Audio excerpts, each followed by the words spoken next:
everybody, welcome back to the Old Swedes Farm. It's Rich. I'm out in the little chicken coop. I want to talk about something people have been asking about, and it is getting your plants outside, hardening them off. Now, I'm filming this early April, or I don't know, we're a third of the way in, and I'm jumping the gun a little bit, but I want to kind of show you what I'm doing. This is the hardest step for a gardener. You got your seeds going, they're sprouted, they're getting bigger, and you want to get them in the garden, but you got to ease them into the garden so they don't get abused and die right away. If you don't harden them off, you're risking your plants completely dying, and we've probably all done that. I've done that. Brought them outside, thought, you know, I'm going to acclimate them, put them in the sun, and there's a thing called sunscald, or, you know, sunburn. You know how we are. Especially Scandinavians, you don't go outside. You've been inside all winter. You go outside in the sun for hours without sunscreen, forget it. I'm turning red. I'm sunburned. Same thing goes for plants. Not that you got to put stuff on them, but you put them outside, they're going to get sunburned. And a lot of us have done that. So I'm jumping the gun a little bit because I've got just little seedlings. But let me show you what I've got. Just a bunch of seedlings, and then our cabbage, which has done good. I've had the cabbage out here the most, along with some tomatoes. Now what you're trying to do is get them outside and slowly acclimate them to what you're seeing there. Get them acclimated to the wind, get them acclimated to the sun. Now, what you need, let me show you what you need. You need a spot where you can put them and they're protected. You're not putting them out all day. You're putting them out for, this is a week-long project. A few hours, you know, the first day, or an hour the first day, late afternoon sun, and then the next day maybe 2 hours. The next day maybe 3 hours. Add a little bit of time so they get acclimated. I'm bringing them out, especially the little guys. I'm trying to get them to, there's a thing I've read, micro vibrations. You know, the wind hitting. Let me look at these little guys here. The wind hitting them, you see them just vibrating a little bit. And that is those micro vibrations. What that's doing is getting them, see how they're, sorry, I'm banging the camera.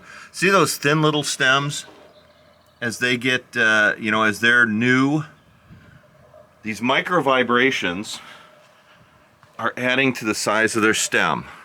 Hopefully you can see the tomatoes have much bigger stems. Now they've been out for, I don't know, a couple hours, for, I don't know, 4 days or so. And those vibrations, I'm seeing the main stem starting to increase. It's able to hold more water, it's able to support the plant better, it's able to put up with some of the conditions that are out here. We've got windy conditions. So what I'm really doing, I'm trying to get my little guys ahead a little bit before they go out, but I'm getting the cabbage ready. The cabbage has been out the most, and that is ready to plant probably tomorrow. I'm just watching. So what do you got to do? What do you got to do? You got to have a place protected. Now I've got them inside the coop. There's a couple things. You're protecting them from sun, you're protecting them from wind, and in my case, you're protecting them from predators, my chickens.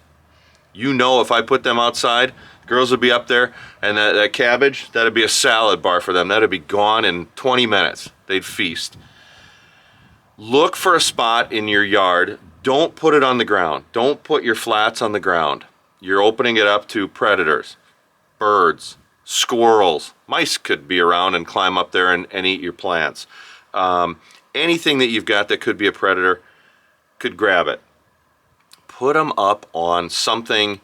If you got a wood pile, if you've got, I brought a table out, you know, I've got my table out here and I set it inside here. They're off the ground. It's a few degrees warmer off the ground than it is on the ground, and I've got them away from predators.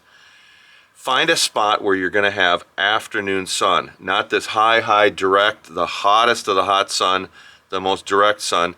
Late afternoon's a great time to bring it out, and for the first day, bring it out on a day when it's cloudy, or bring it out where a place where they can get some mottled sun coming through shrubs or a tree, some of that. You don't want to expose them to direct sun. I've got the screening all around here, and you'd be surprised how much that blocks sun, cuts it down. But you don't want to have that burn on the leaves of the plants. So find a protected place up off the ground. Couple hours of direct or indirect sun the first day, and then add an hour every day. After about a week, you are ready to go. You are ready to go. You'll notice those plants getting bigger, thicker. You'll notice the new growth is a different shade of green. The leaves are thicker. You'll notice all that, and that's the plant, what the plant needs to start its growth out in your garden. Hope that all made sense. It is a lengthy process, and it is probably the hardest part of gardening. Is you're all fired up and you want to get it out. Hardening off your plants is tough, and I'm doing that with everything. The native flowers that we're putting out, the native grasses we're putting out, all the vegetables, whatever you're doing, put them out and kind of acclimate them. If you're getting plants already, starts already from a nursery, look at them. They should not be thin. I would assume they have been hardened off and they're big. Those plants, you take a plant that you get from a nursery and then look at your brand new shoots. Look at a tomato. The thickness of the leaves, the deep green color, they've been hardened off at the nursery versus ours. Whole different world. So hope this has helped. People were asking about hardening off the plants, and is it necessary? Yep. If you don't, they're going to have thin stems. They're going to snap at the first big wind. You're going to have sunscald on them. You're going to lose plants. They might bounce back, but it's going to take a while. You've really stunted them.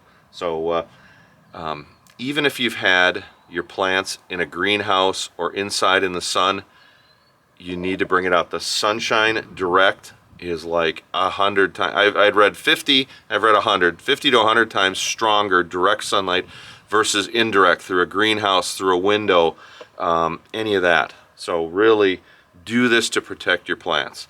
I'll probably do a video just showing getting ready for the garden, and I'll show you what the sprouts look like in a few, probably in a month as we're getting ready to plant. I'm just out here kind of cheating a little bit. I'll throw them out for an hour, then bring them inside. That's another thing. If you bring them out, bring them inside at night. They're probably not used to the big change in temperature. Try to give them some consistency, at least when they're small, and before they get 4 or 5 inches tall and a bunch of leaves. Protect them. But I'm bringing them out, giving them an hour of sunlight. These little ones, an hour of sunlight. Bring them inside. Bring them out the next day for an hour of sunlight. I'm just trying to get them used to, even from a small seedling, get them used to a little bit of sun, and hoping that helps them really strengthen up. So I've got some good plants to put in the garden. All right, I'm getting long-winded. If you got questions, put them down below. If you've got other tips for hardening off your plants, put them down below. I'd love to hear your ideas. Thanks everybody for watching. Take care.